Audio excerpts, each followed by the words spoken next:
érdekesség illeti a holnapi futamot, ha tényleg eső lesz, és 80%-os esélyt mondanak arra, hogy a holnapi brazil nagydíjon esni fog az eső. Nem biztos, hogy végig a 71-en keresztül, de biztos, hogy egész szakaszokban várható az eső.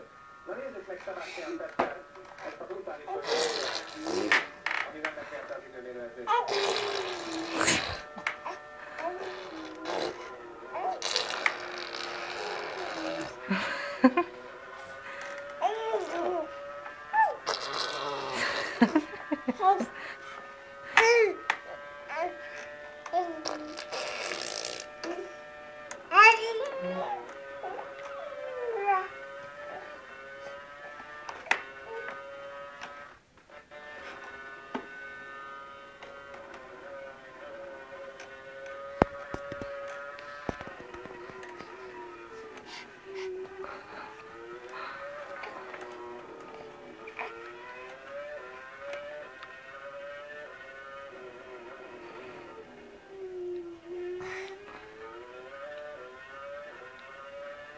Okay.